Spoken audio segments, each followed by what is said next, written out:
first point, obviously, from a VAT perspective, is academies have a special status for VAT purposes. They fall under something called Section 33B, which broadly allows them to be able to reclaim VAT they incur on their non-business activities.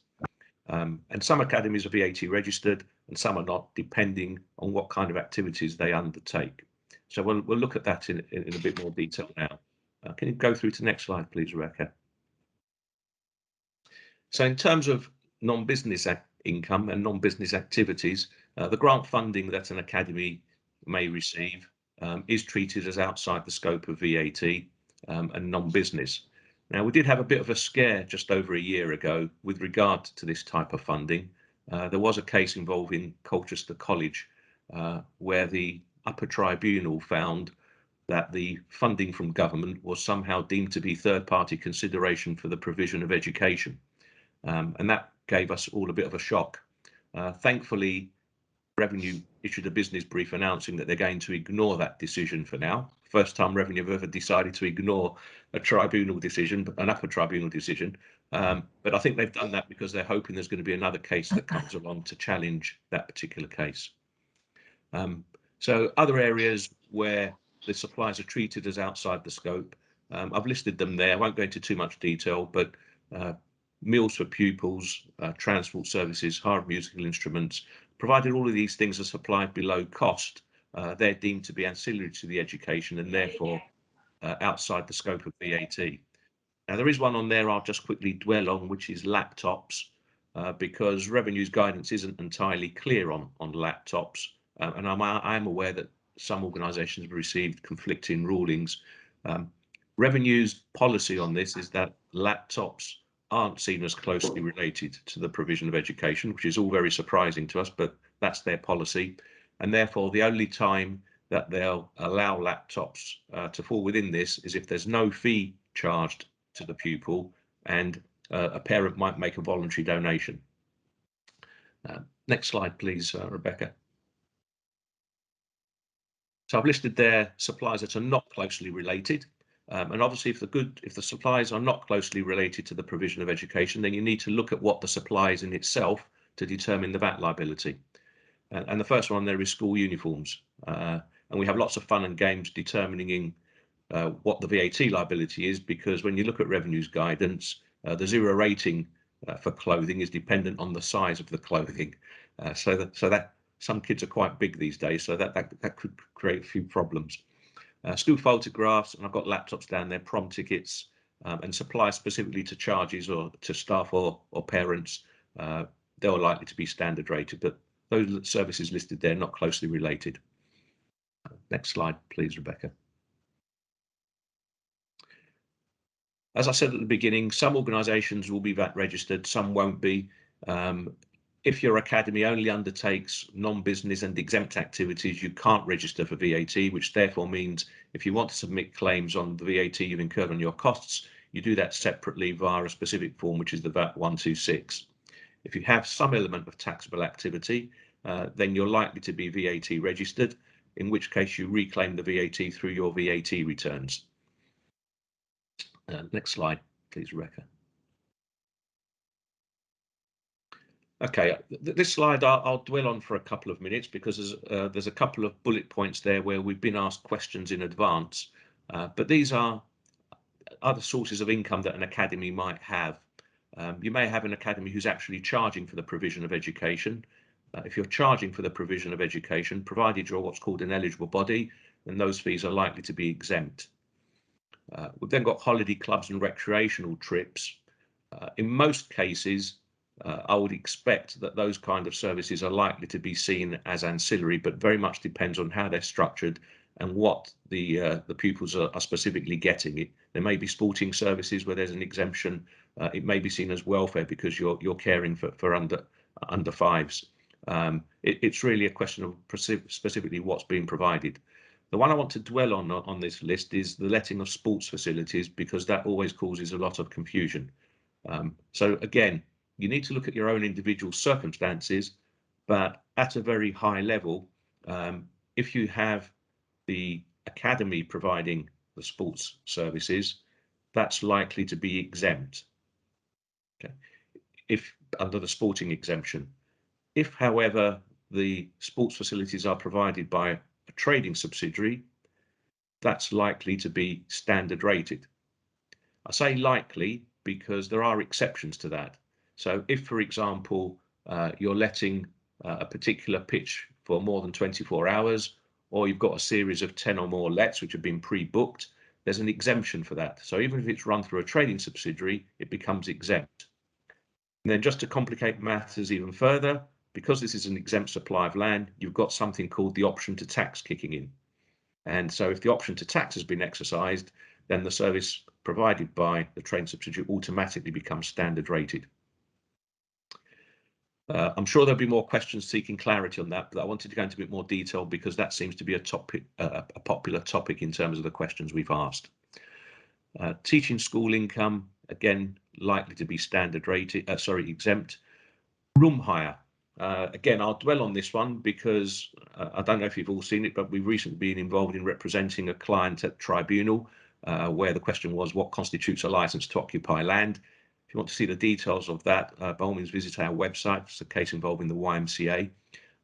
However, there was another case that came out last week, funnily enough called Errol Willie, which just goes to show how far revenue are pushing the boundaries.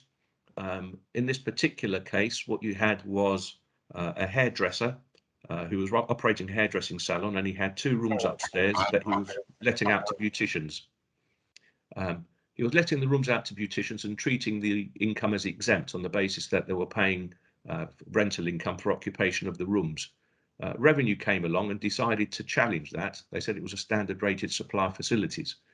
And the reason they argued it, which was very surprising to all of us, is the beauticians had the occasional use of the receptionist who looked after the hairdressing salon downstairs, and the people that were visiting the rooms upstairs had use of the communal toilets. And because of that, revenue tried to argue that what you had there was a supply of facilities rather than the hire of a room. Thankfully, the tribunal found in favour of the taxpayer. And interestingly, one of the other areas that revenue challenged this on was the fact that there wasn't a specific rent charged to this. It was all based on a turnover rent, which again, the tribunal said is absolute nonsense. So I think, recent case law is showing that revenue are trying to push the boundaries between where the line is to be drawn between a supply of a license to occupy, bare room hire, and where if you're supplying something in addition to that, it's no longer room hire, but becomes something that revenue say is a standard rated supply of facilities. So again, you just need to keep an eye on that.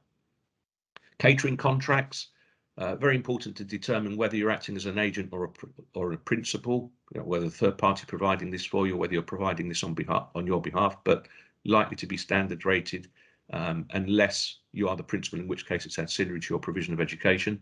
Supplies of staff, normally standard rated. Consultancy services, again standard rated. Fundraising events and lotteries are normally exempt, but Luke will go into a bit more detail on that later. So that's a quick run through some of those things for you. Next slide, please, Rebecca. You'll see that I've gone through income.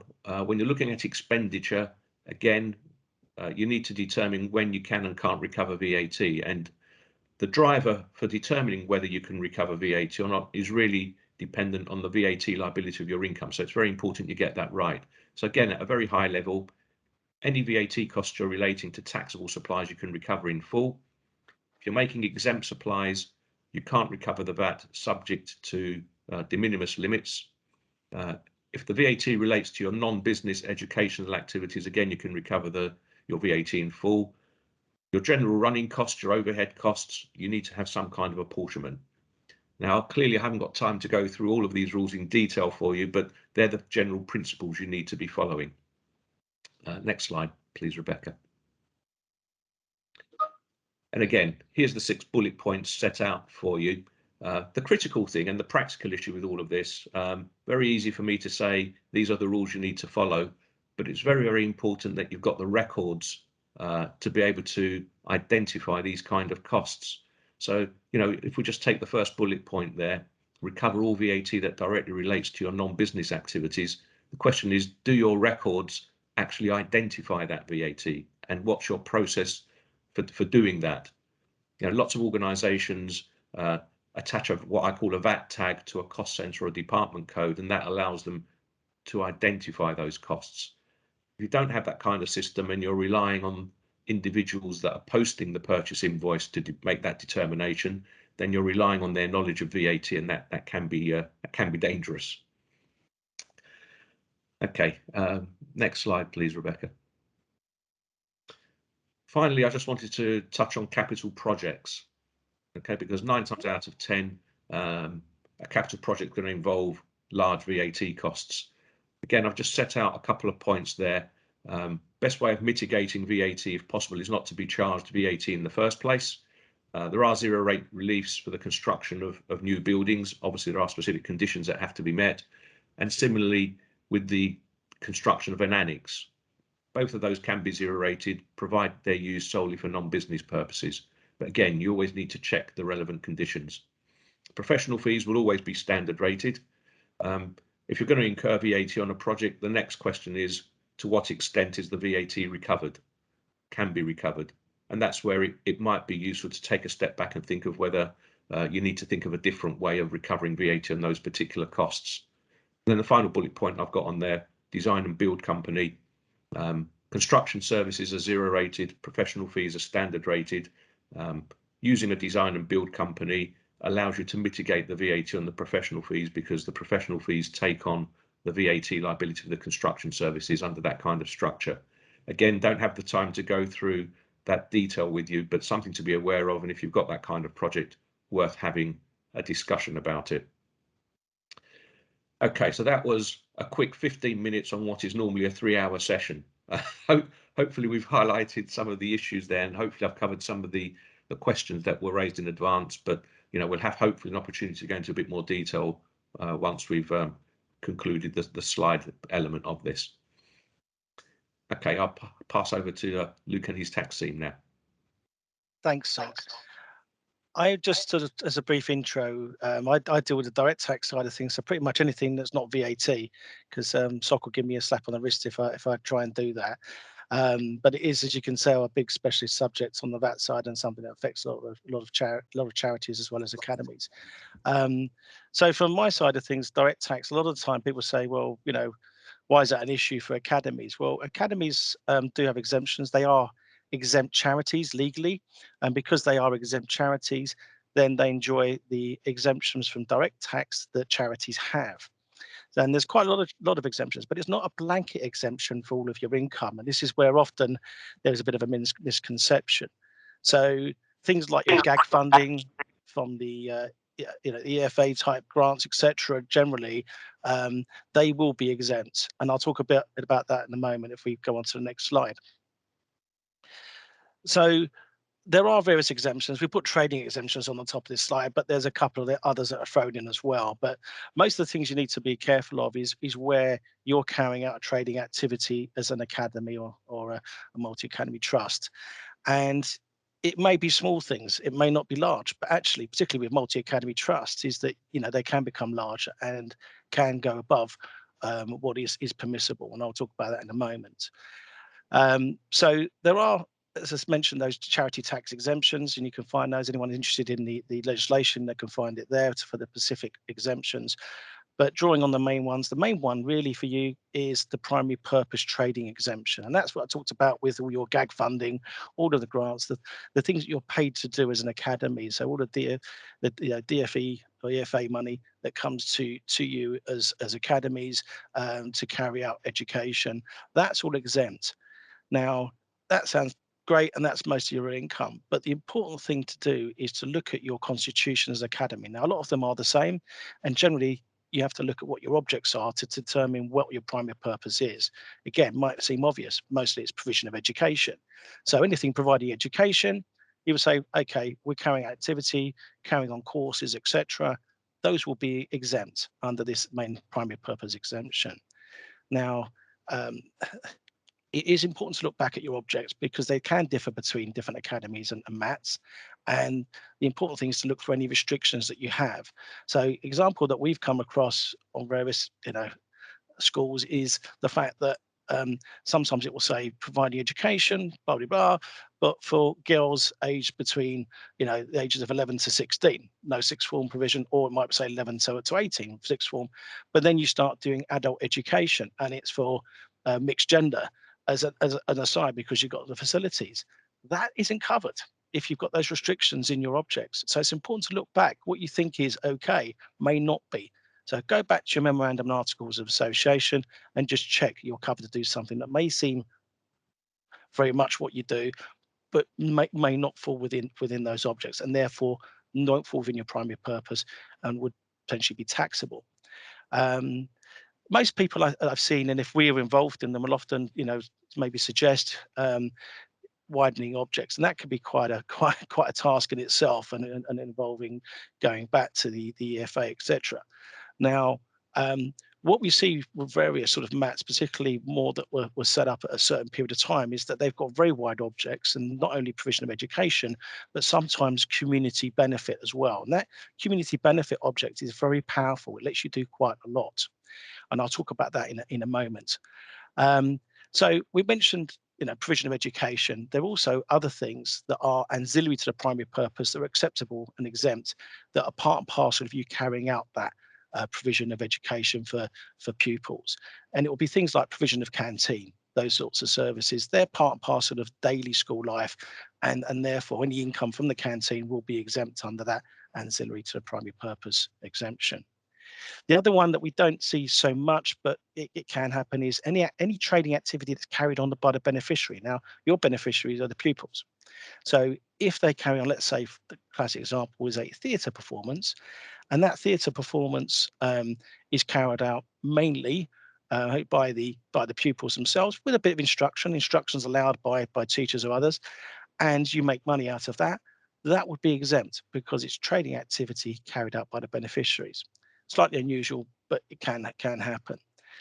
The other one that often is relied upon, and I think sometimes it shouldn't be relied upon, is the small trading exemption. So pretty much anything else that doesn't just cover trading, it can cover miscellaneous income, anything that's not trading. And a classic example of that is feed-in tariffs. So you see those with like quite a lot of academies, is the solar panels on roofs where you're feeding back into the system and you're getting those feed-in tariffs.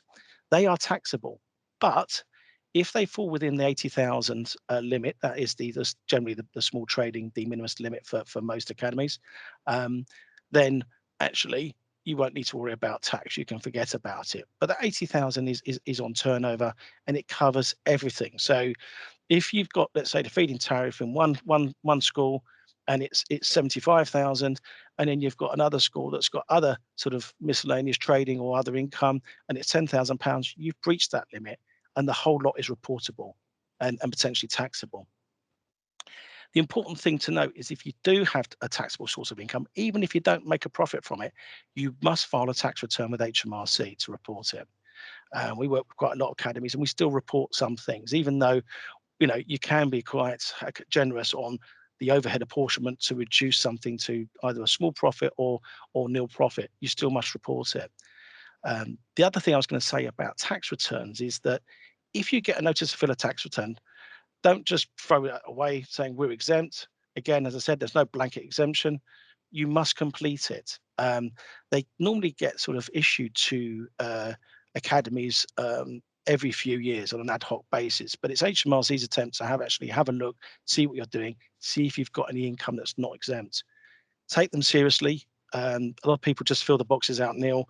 It's not about that. You have to analyze your income. You have to make sure that various miscellaneous income is rightly categorized and you've reported it correctly. So we do that for a lot of clients. Some clients will do it themselves with the help from us, but it's important to take that seriously. At the end of the day, the people here are probably the people that are signing that self-assessment, and it is self-assessment return, making that declaration that you don't have any taxable sources of income or you've reported the right ones. So you are potentially liable, and therefore, as I said, it's worth taking seriously. One-off fundraising events, as Soc said, I'll talk about that in a moment. That's the exemption for both VAT and direct tax. The other one that's really useful is the rental income exemption. Now, we put it under trading exemptions here, but it's not a trading exemption, it's rental. And that's quite an important differentiation. because rental income is tenant landlord type arrangements, and as Soc said, for the VAT, it's the sort of the hire of the sort of like the bare space type stuff. And if somebody wants to hire, let's say your school hall, and they're going to put on a theatre performance and everything else, if they are just doing, you know, a rental of area type agreement, a tenant landlord type, or just a one-off rental agreement, then that's exempt as long as you're not providing a lot of facilities. As soon as you start hiring out and saying, yes, we will arrange all the chairs for you, we'll provide coffees, teas, etc., and all those sorts of facilities, then they are additional services, and the whole thing can be what is called a hire facility, not a rental of property space. Hire facility is trading, not rental, and therefore it's potentially taxable. It's not part of your education, so you're relying on 80,000, or going back to what I said earlier, if you've got really wide objects for community benefit as well, you could potentially argue that it's being hired out for the community benefit and therefore be exempt. But often that's where academies come a cropper, is those hire facilities. You know, things like hiring out a swimming pool, hiring out a sports pitch. A sports pitch is it's a blank field, or let's say just you're hiring out it as a space, fine. Again, if it's large facilities there, changing rooms, etc., and you know, you've got a caretaker come along opening, and you've got sort of lots of things going on, potentially that will be trading as hire facilities rather than just pure rental. So watch that. The one thing about all these exemptions is that they must be, you know, if you get generates income, they've got to be applied for your charitable purposes.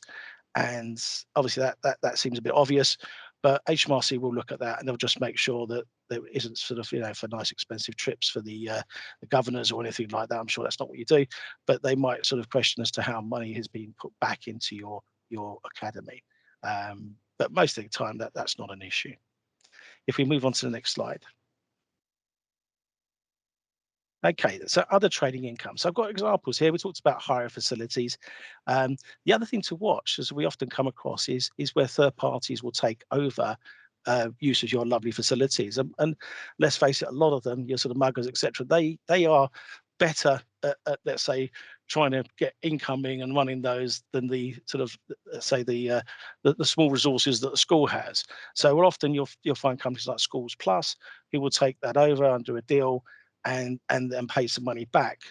Now, this can be taxable. And I've seen different contracts, even with things like Schools Plus.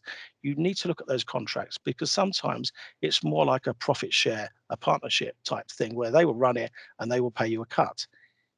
If that's the case, then you are participating in hire facilities, even though they're running it.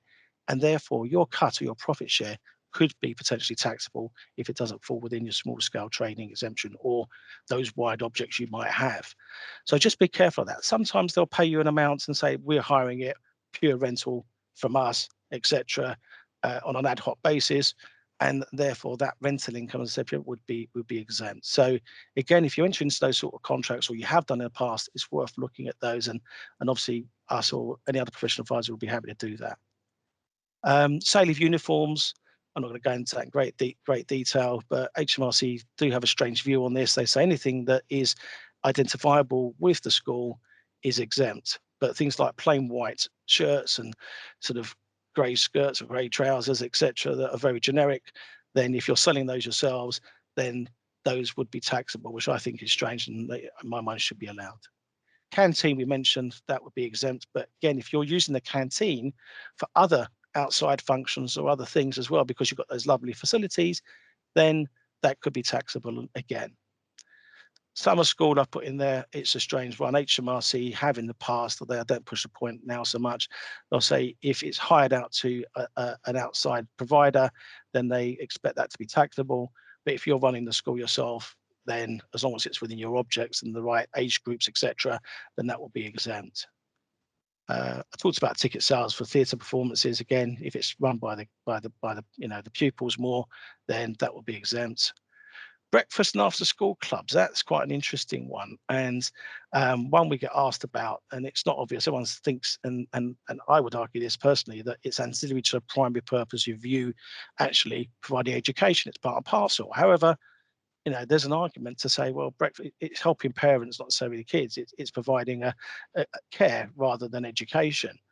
And we've taken up, this with HMRC, and school clubs where you're actually doing an activity is education. Breakfast clubs where, essentially they're just there and actually eating their breakfast. But if there's people there helping them with homework and things like that, you could argue it's education. HMRC have said, have sat on the fence on this and said, well, we won't take the point if it's not making any money. So, yeah, and they won't necessarily expect you to report it, although probably it should be reported.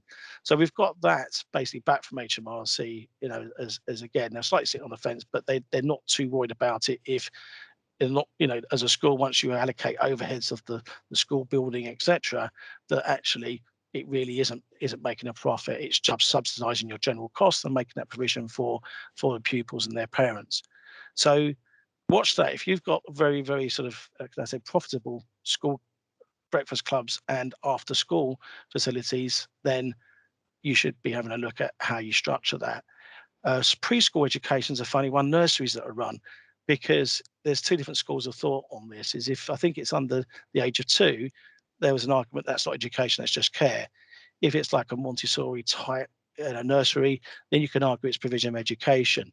So that isn't automatically exempt as well. And again, HMRC take the similar view and say, well, if you're not making any money out of it, we don't really care about it. But again, I've seen some very profitable and lucrative nursery provisions in some of our multi-academy trusts and standalone academies. So what do you do if we turn to the next slide? What do you do if you do have some quite lucrative and quite profitable other income, especially above that 80,000 amount that we mentioned earlier? Is you could set up a trading subsidiary, and that could run those activities. Now, I'm not going to go through this in great detail, but it has a lot of benefits, and you can take this away with you. But essentially, a trading subsidiary, it costs to set up. So you do need to sort of take care and say, just don't jump into doing it. But it releases sort of handcuffs. If you're doing something like a nursery and go, well, we can't do too much of that because it's potentially taxable, but we've got the facilities. Well, actually, it shouldn't stop you doing it. HMRC and I think EFA will encourage that. If you're generating income, you can do it for a subsidiary company. And it's a little bit of a con or a farce, is that they will accept and endorse the fact if you do it for a subsidiary, there's no tax, because what happens is it pays corporation tax normally, but if it donates all the profits back up to the academy, then there's no tax to actually provide for. You've generated nil profit, and you've got a donation actually in your academy or your mat.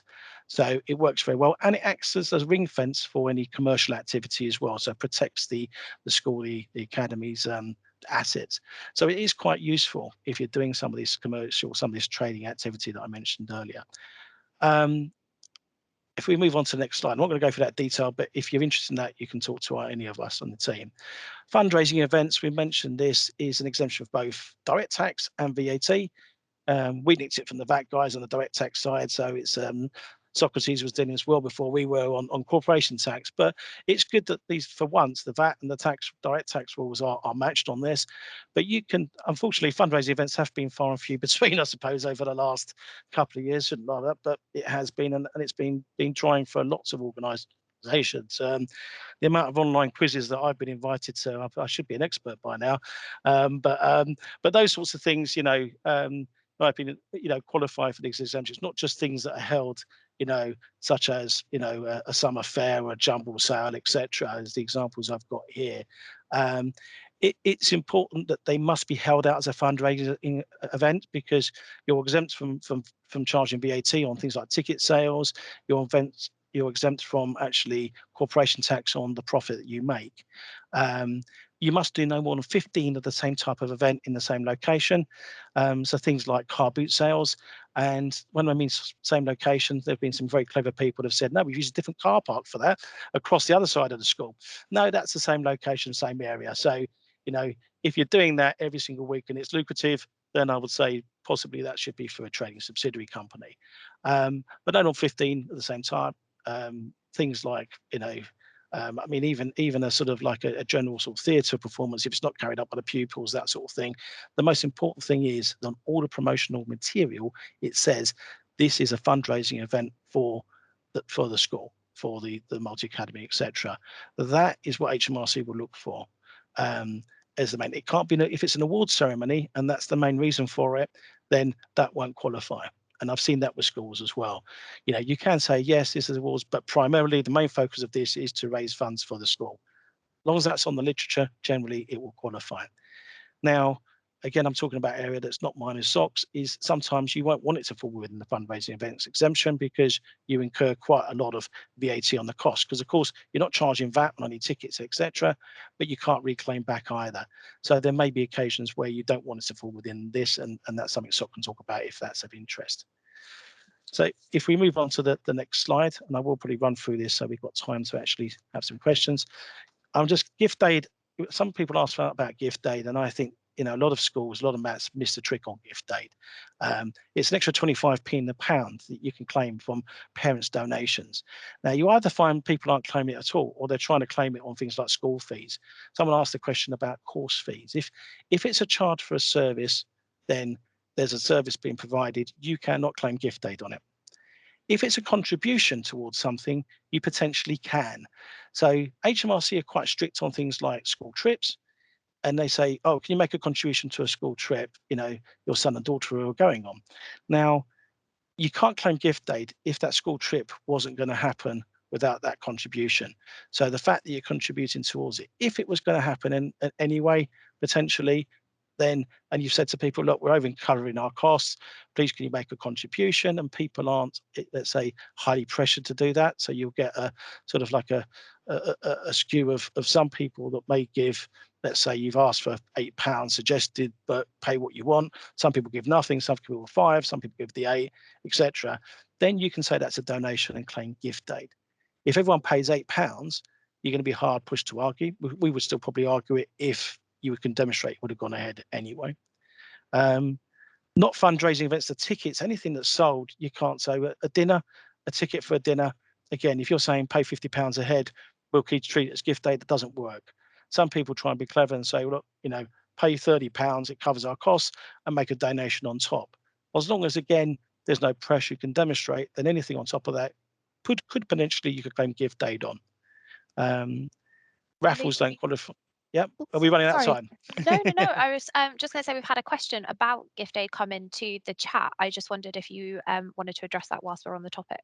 Okay. It's from Paul, and he said, can you confirm how a gift aid application is made? Is it per each update of the articles? This is the communication that I've received from HMRC. Oh, Luke has gone. Is it that you have made an application to claim gift aid, or is it each a sort of donation that you receive that you want to make a claim on? I wonder if you could just clarify. No, it's to make it as a multi-academy. So so to be able to claim gift aid. Yeah, exactly. So there's an application form that's called the CHA1 application form, and we can happily help you with that application if you need any support with that. But you shouldn't need to update it every time you update the articles. You'll just need to make one application, and in the process of completing the application, you'll send a copy of the articles, and there's some other bits and pieces. But you shouldn't have to update it every time you update your articles. So I've took over the role in April, and the previous accountant had left, and he wasn't aware that he had an application for it. So when I sent a letter to HMRC, and they communicated back saying if there's been a recent update in articles, then you'd need to make a fresh application, and you'd get a different reference number for the gift aid. Okay. Do you want me to jump in on that one? Esther, thanks for taking that. Sorry, I didn't close off because I didn't like your question, Paul. I promise it was a technical issue, probably my fingers and thumbs on the touchscreen. But anyway, thanks, Esther, for jumping in on that one. Then HMRC argue that it's a new charity. Right. Okay. It was a special resolution that pushed it through. So it was the adoption of the latest department standard articles. Right. Okay. So on that instance is, again, it's getting a little bit technical, and I'm surprised that they insisted on this, but really is you're an exempt charity, but you've still got that sort of separate, like, you know, exempt registration with the Charity Commission as well. And because it's a new sort of a registration, if you like, because your articles have changed by special resolution, they see it as a new charity. Therefore, you need to fill out that CHA1 again. it's annoying, and I'm surprised I'm surprised they. I'll be honest with you, it's the first time I've heard that they've insisted on that with an academy. I've heard that with mainstream charities, but they're very different, So, but yes, you unfortunately will need to reapply, under a new number. That's okay. A follow-up question to that. Do you know how far back we can claim for schools that have joined the multi-academy trust that hadn't claimed before joining? Good question. Yeah, no, that's fine. Is normally for gift aid you can go back 4 years, sometimes 4 and a bit more, because it depends on where your year end falls. Right. So any large donation, it's worth going through anyway and seeing what's come through. The point of it is that if you have received a donation before you've had that exempt charity status, so then normally you're just waiting for it to come in, then you can claim. But if you were part of local authority school beforehand, it hasn't been raised. It's a really good question. It's 2 secondary schools who were both standalone academies that joined the multi-academy. Oh, okay. So that's fine. So as long as it wasn't local authority, because that's the only grey area, and that's the area that I would expect HMRC to say no, because you were specifically not an exempt charity and under your own sort of governance, you like. So if they were, then you would still be able to go back 4 years and claim. So depending on when your year end falls, it's 4 years after the end of your accounting period. So obviously mostly August, I know. So you could probably go back to the 1st of September, the 5 years ago, 4 and a bit years ago, to claim back that gift date. Cool. Thank you very much. That's helpful. No, you're welcome. That's good. So that is useful. And that's a good point Paul mentioned, is that actually, you may only have set up gift aid now, but if you've had particularly some nice large donations, it's worth doing, or you've got the records to show parents' donations that have been made in the past, you can go back and claim gift aid. You do have to get them to complete a gift aid declaration form. That's really important.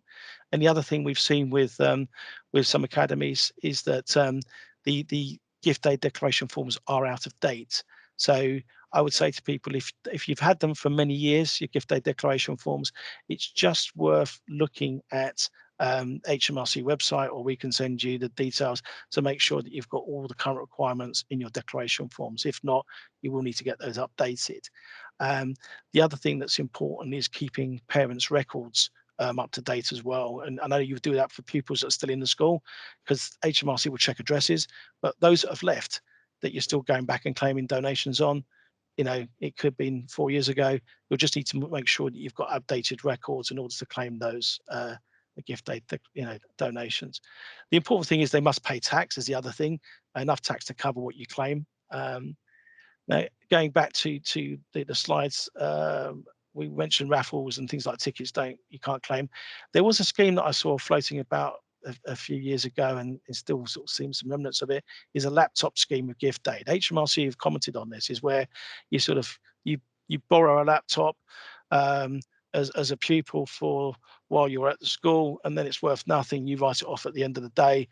And so they're saying this is provided as long as the parents make a donation and claim gift aid. Well, again, it's the as long as basically rules it out from being a donation. So you have to be careful on any of those sorts of schemes. I know Soc mentioned the VAT as well, but if there's a laptop scheme, and someone's offered to sell that to you, just be careful, because that won't work for gift aid. The only way it will work is if you're giving out these laptops anyway and just asking, look, can you make a contribution to them? And then any contribution that's at their free will, then you can get gift aid. Now, you can't really get benefits as a consequence of or we call in legislation, in consequence of the donation, but there is a sort of small permitted amount you could get. So, if parents make a donation and you give them some, let's say some badges, a small gift, something in return for being a sort of a patron, of being a supporter of the school, then as long as it's no more than, it generally is 25% of donation. Up to £100, it's 25%. Above 100, then the excess is at 5%, up to 2,500. So you can have some benefits. I've got one school that's got a membership scheme, and they give some benefits just within that de minimis limit. and it encourages donations. You'll get gift aid on a whole lot of that, but be careful for VAT purposes, because the VAT interpretation isn't the same for membership subscriptions as it is for direct tax. So just again, watch what you're doing. They for VAT purposes, right, Soc, that you don't recognise any benefits or anything in return is not a gift, whereas for gift aid you can get some benefits in return at that de minimis amount. I've talked through then the slides as what doesn't qualify as benefits. I'm not going to go through all those. The only one I'm going to pick up is naming rights. So if somebody, a nice patron, somebody wants to come along and actually sponsor a new wing of the school and they want their name on it, Mr. Savvas wing or whatever, and I say I'll give you, £100,000 toward it. I wish I could, but used to be that would qualify for gift aid. I think HMRC have changed their opinion unfairly recently and said if it's solicited, so if I've said I'll give it to you and I want my name on as a placard, then actually that they are saying that doesn't qualify now. If I say I'm going to give you 100,000 towards a new wing, a new sports gym or etc., and you say, we're so grateful, we're going to put Luke Savvas' name as, on the building as the Luke Savvas wing, or kindly, sponsored, whatever, that, and there's naming rights there where I can put it my mum's name or whatever, is if you've offered that to me unsolicited and I've said, oh, thank you very much, it will still qualify for gift aid. So watch that one, those lucky enough to have big sponsors to do that sort of thing. Luke, yeah, I'm sorry to interrupt. We've had a few more questions come through, and I'm conscious that we've got 15 minutes left. Should we perhaps take some of those? Yeah. What I'm going to do is the rest of what I wanted to cover is really a takeaway more. So if we cover the questions, the only quick one I was going to say is cancelled events. If you've had cancelled events and the parents or others haven't taken their money back, that money can now qualify for gift aid as well. But I'll try and call up those questions without closing down again. Right. I can read a couple out. Yes, so please do. We've had one from Lisa, who's asked, hi, can we reclaim VAT on iPads that we give to pupils where no fee is charged to parents, although we do invite them to make a voluntary contribution and there's an option for a parent to own at the end of a set period? I think that might be a question for you, Soc. Can you hear me now? Yes. Sorry about that. Yeah, it's funnily enough, this is an area that we've actually written to HMRC on, and Revenue have confirmed that where iPads or laptops are free of charge, seen as ancillary to the provision of non-business education, and therefore the VAT can be recovered. I think what you need to be careful of is you're inviting a voluntary contribution. It has to be quite clear that it is purely voluntary. If you're calling it a voluntary contribution, but actually you're not going to provide the iPad unless somebody's giving you something, well, you're going to be liable to challenge. But if that is exactly what's happening, that you're inviting a voluntary contribution, then yes, you can recover the VAT. Yeah, because every pupil is entitled to an iPad in our academy, so that's exactly it. Regardless of contribution. Yeah. Okay. Well, that will be fine. And I noticed there's also been a question of whether we provide bespoke VAT training. That's me again. Okay. Well, this is something we do quite regularly. What we like to do is understand exactly what your particular academy is doing or multi-academy trust is doing. And then once we've understood that, we're quite happy to put together a bespoke training course based on your own activities. And it's something that we do regularly. If you speak to me separately about that, by all means contact me, and we can outline what would be involved. Lovely. I'll send you an email. Do I have your email address? I can provide it on the slides after this event. Thank you. Perfect. Thanks very much. No worries. We've had a question from Jane Coleman. Yep. We ask for a voluntary donation towards course fees around £25 per student. We use it to cover some of the cost of books, copying, etc. Can we claim gift aid on this as it represents a contribution towards these costs only? HMRC would say no. I would say actually depends on how you structure it. And so if, again, it's voluntary, people aren't forced to make that £25, some do, some don't, and the course goes ahead despite it, we can argue that, yes, you can gift aid that. Now, you do need to be careful on the wording, and I would say to safeguard being able to claim gift aid on that £25 is it's all in the wording. If you said, Jane, if you put in that wording and say, look, we're asking for a contribution of £25 or as a suggestion, but anything you can give more or less than that, then we'd be grateful. Then you will qualify for gift aid. again, you know, HMRC, if they were to scrutinise and query that, they would turn around and say how many paid £25, how many paid less, how many paid not at all, you know. And I think even if you've got sort of like, you know, most of them paying £25, if you haven't paid, then it would still qualify in my mind, and I would argue that at the toss with HMRC. So it's all how you structure that. Cool. So the next one, yeah, sorry. Carry on. Oh, that's no worries. Can you confirm that we cannot reclaim VAT on expenditure relating to award ceremonies? Soc, one for you. Yeah, I think the interesting point there is I need a little bit more information.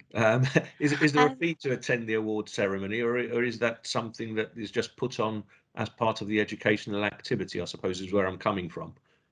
I mean, if it's free and there's no charge, then I would say, yes, you should be able to recover the VAT, as it's like to be ancillary to your educational activity, your non-business educational activity. If there's a fee charged, then what we need to think about is what the VAT liability of that fee is likely to be. I don't know if Aileen can give me a bit more. Yeah, can you hear me? Yeah. Yeah, so we basically sell tickets, and the students and parents buy tickets for the awards ceremony. Right, okay. Yeah, so that's unlikely. We'd have to check whether or not revenue would be likely to accept that would be seen as ancillary. Probably not, but that's one I probably need to take away with for you, Aileen, and I'll come back to you. So perfect. So one from Mary. ESFA recently gave academies laptops which were treated as donations, fixed asset additions. Can we claim gift aid on these? Luke, what for you? Unfortunately not on that, because it's come from the ESFA, so it's come from institution. And even if a company, even let's say Dell, you know, basically donated a lot of laptops, is you can't claim gift aid, because even though it's a donation, one, it should be cash or money that's given under these rules. There's some exemptions, but generally it's money. But the other point is it's given by an institution, an organisation, a company. So it has for gift aid to work. It's generally individuals or possibly partners in a partner, but it's individuals. It's those subject to income tax and capital gains tax that you can claim gift aid on. So if a company or even the ESFA, you know, as an entity, as an organisation, might give you a donation, even if it was cash, you can't claim gift aid. The fact that it's laptops, it's equipment, you can't get gift aid on items, on assets either. But you know, the point there from that one is that if you were to give them out to pupils to use at home and ask for a contribution from parents, the contribution potentially be eligible for gift aid. I hope that answers that. Does that answer your question, Mary?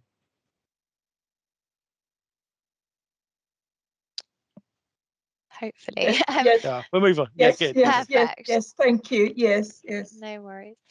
So the next question, we work with some schools and we occasionally donate equipment to them and paid for works carried out in those schools. Can we claim VAT on items donated and works carried out? That's an interesting one, because ordinarily as an academy you can reclaim VAT on your non-business activities, but it's a question of whether revenue would see that as a non-business activity relating to your own educational non-business activity or somebody else's.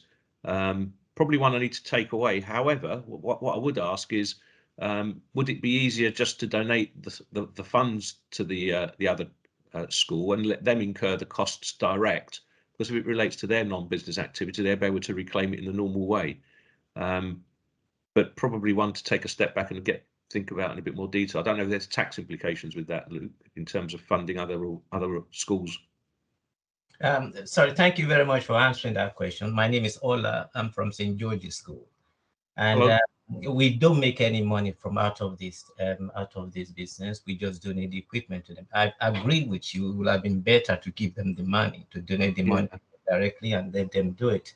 But I think they have, because the school is still currently under the local authority, and I don't see how it will work. And that is the concern we have. We're working with them, but the school is currently under the local authority. Right. Okay. So it hasn't formally been formed. Yeah, I'd be a bit nervous about it. Probably want to have a separate discussion about. Okay. And the other thing I could ask relating to the same thing is the money that we set our teachers work with those schools, and then we charge back the cost of those teachers. We don't make any gains out of it, or we charge back the cost of those teachers working in those schools. Is that trading income? Would that constitute a trading income? But we're talking about for direct tax now or VAT? Yeah, for direct tax, the money that right. tax for the money that we get back. Yeah. Just really So if you're charging, so if I caught that correct, if you're making, so if you give something away and somebody pays you what it costs, then you're not trading. If you're adding something on top, which is that if you're making a profit, then that would be trading. Now, again, going back to the objects, most academies, multi-academies objects talk about provision of education. HMRC can be quite strict on that. So any support services or any goods aren't the provision of education. They're helping to facilitate. So you make a profit on that, that will be trading income, yes. But without a profit, we're not making any profit. So if you're not making any profit, then no. So if you're just literally charging it what it costs you, or you're making a loss. Now, the question, if you're making a loss, going back to what Soc was saying, so it's costing you to support them, then again, funny enough, you need that would be allowable if their objects match yours. So if yours are quite loose provision of education, no restrictions to, girls and boys of a certain age in a certain area, and they fall within the same objects, they're doing the same provision, and etc. There's no difference, not a different area. It's not a girls' school, yours is a boys' school, etc. Then actually that would be fine. But if you're giving away something and it's costing you money, it's what we can call non-charitable expenditure, and that may not qualify, and it gets quite complex. And that'll give me about 20 minutes to explain that. But essentially, it's all about the objects, fathering your objects, even support. So you can support other schools, but if you're making a profit out of supporting other schools, then that itself could be taxable if it isn't provision of education, that support. So one we often see is even IT. You might have really good IT services. You actually charge out your IT manager. That isn't provision of education. Again, with good accountants here, you might say, actually, we've helped a school with their accounting records and doing their accounts, and we're charging them and making a profit. That would be trading and non-primary purpose, so taxable, if that helps. Thank you for your answer. Thank you. Yeah, and can I just say, from a VAT perspective, if you're supplying staff from one organisation to another and you're charging for that, ordinarily that's standard rated.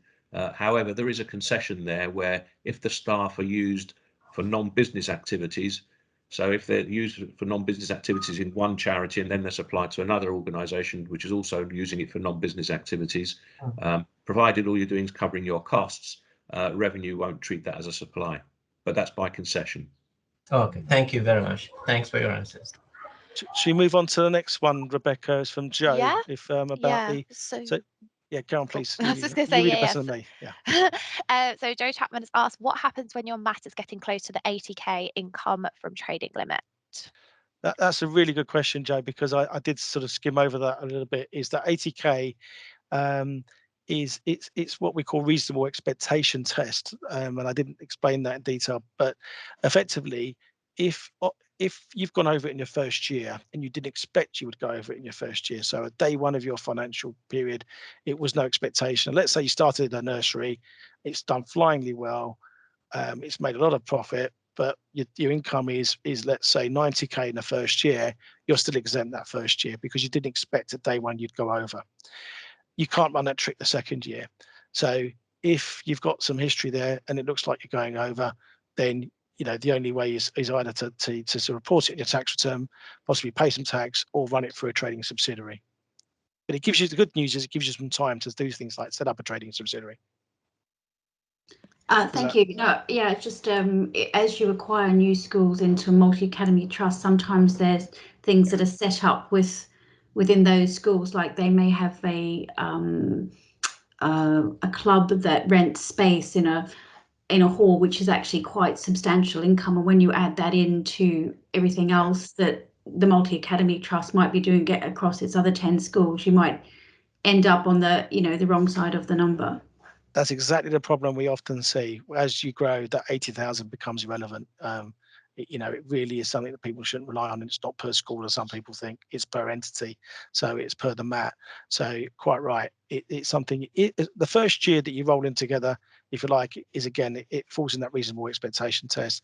But as soon as you've had another couple of schools and you're dangerously close or potentially over, the other thing is some people say to me, "Well, it's really difficult to monitor." Well, actually, if it's difficult to monitor, there's often a good chance you'll go over 80,000. So to save you having to go through the rigmarole of trying to monitor every little bit to see if it's trading or non-trading, it's often things like that would potentially take you over like higher. It's worth considering putting it for the trading subsidiary. Of course, you need to think about the VAT treatment and balance between that, as well as to what you're providing and whether you're missing out on VAT by putting it for a trading subsidiary. So. But again, this is something Soc and I and the team, Liz and Esther will, advise clients on, just to make sure that actually you're setting up the right structure for that, but you're not causing yourself an issue on the VAT side. Yeah, I mean, just on that, Luke, I haven't really said very much on trading subsidiaries, but just a very high level couple of points to consider. If you're setting up a trading subsidiary from a VAT perspective, the first thing that you need to consider is, does the VAT liability of my supply suddenly change? Because a lot of the exemptions for charities are based on the fact that they're eligible bodies. And suddenly, if you're putting something through a trading subsidiary because it has to provide that service, be wary that the VAT liability might change. So sometimes that could be to your advantage, sometimes that could be a disadvantage. And then the other thing to always think about, if you're setting up a trading subsidiary or you have one, think about a VAT group registration so that you reduce the administrative burden of VAT returns and ensure that any supplies between the two parties can be ignored from a VAT perspective. So trading subsidiary, there are tax issues and there are VAT issues to consider. And unfortunately, there's no one size fits all. It's something that you need to consider on a case-by-case basis because the circumstances differ so much. So I guess my question is, if we're imminently about to acquire some new schools into the trust, it's probably worth having a look at the VAT and tax implications of those schools coming in and what income they already have, types of income that they already have coming into their schools. Definitely, and for direct tax, for corporation tax purposes, you've got a bit of time, and probably with the VAT is a transaction tax, so you've got to look at that avenue separately. But at least I don't think you necessarily have to knee jerk on that sort of you as soon as they come in. As the thing to think about is whether you've got a special VAT recovery method agreed with HMRC, because suddenly if your circumstances are changing in that you're acquiring more entities, what impact is that going to have on that method? Do you need to go back and get the method reapproved, or is it going to have a detrimental effect on what you've already got? So you need to just take a step back and think about, not just about VAT liabilities, but also the VAT recovery method itself. Is it going to be a seamless expansion of more entities in there that's not going to affect it too much, or is it going to have an improved or detrimental effect? So you need to look at the thing as a whole. So if you were using the VAT 126 scheme at the moment, it may mean that you need to register for VAT. Is that what you're saying? Exactly right. It might be that the entities that you're looking to acquire are already VAT registered, or they've got some level of taxable income when added to your level of taxable income exceeds the registration threshold. So you need to consider all of those things. I mean, obviously, I'm not aware of your current circumstances. If you're not VAT registered now, it may be that by joining with these other academies, you trigger an obligation to register based on their activities. Yeah, because we have income from trading from a pool within one of our schools, which creates quite, because they offer the service out to other schools. So that's income coming back into the school, as well as within the school itself. But then if you add another school that's got they receive trading activity from a third party using part of their facilities, it could very well push it over the VAT limit. Exactly. Yeah, you could trigger a compulsory obligation to register. Yeah, so you need to be and trading as well for tax. You're over the 80,000. That higher report school pool is a classic example of what isn't necessarily primary purpose trading. Yeah, well, it comes. I think they call it breakfast club and after school club. So it's one of those definitions which you said was a bit murky. So it sounds like it's one HMRC would potentially have a field day with. So you know, because you've got the facilities being used there, it's more, you know, it's crazy really, because I would like to argue that you're teaching people to swim. It's instruction for swimming. That's what the provision of education. But their argument is you know, if the school aren't doing it themselves, then they're not providing education. If it's they're hiring out to a commercial organisation to do it, then actually that part of it is taxable.